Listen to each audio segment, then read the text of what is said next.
Welcome back, everybody. The words that we use have been something that I've been forced to look at since I learned how to talk as a toddler. If you don't know me, you've likely never noticed that I have a speech impediment. I'll talk more about that in a few minutes. But today, I want you to be open-minded into considering how simply tweaking our words can completely change our perception and our view of the world.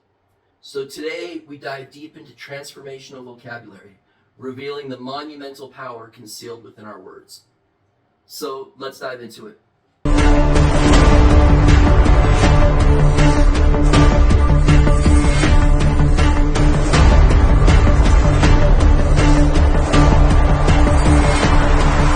Happy Wednesday, everybody. Transformational vocabulary became really mainstream in 1991 by thought leader and expert Tony Robbins, who, if you've watched this channel, you hear me talk a lot about.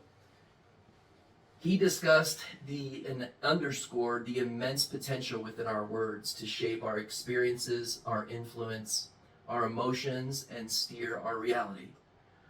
There was an interesting study done between the happiness of lottery winners versus paraplegics.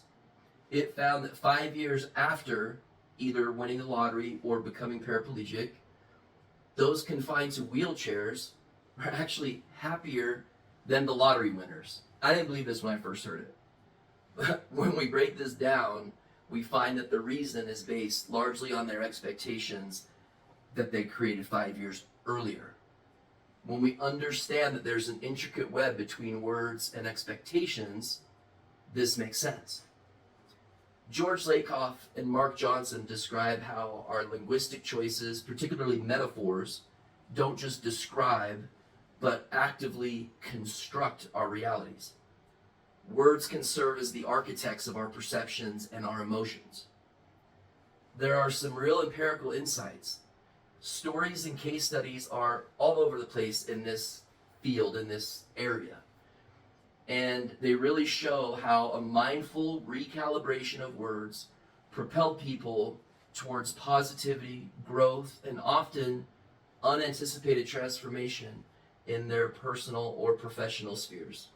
And honestly, only those who have experienced this can relate to how difficult it is to explain with words, even for an author.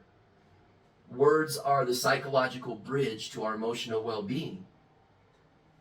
Psychology pioneer Martin Seligman went as far as to say that words are, quote, either nurture or erode our emotional well-being, affecting our overall quality of life and our relationships with others.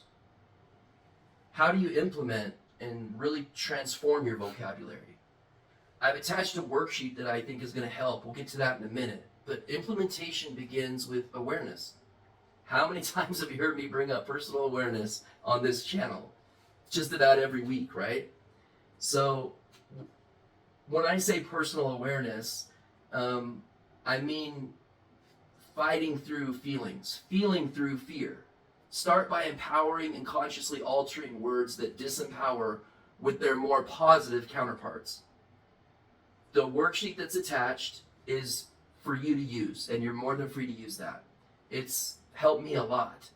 So a prudent pause is necessary when addressing criticisms. And while valid transformational vocabulary is evident, critics really underscore the risk of masking genuine emotions with overly positive linguistics. So it's imperative that we strike a balance between validating authentic emotions while still championing empowerment through words. Your toolkit, I hope, will start to be found and you can start equipping yourself with after you've had a visual of this worksheet.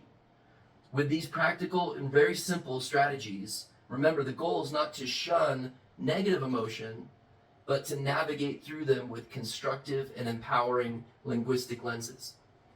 Forge your path with words that empower, unlock, and inspire. Infuse your narratives with the transformative power of vocabulary and carve out a reality that resounds with positivity and progress. Join us in the comment section below to share your own stories of transformation I'd love to hear those. Unlock your own true potential by subscribing to this channel and allow me to help you become the best version of yourself. Thanks so much for watching. See you next time.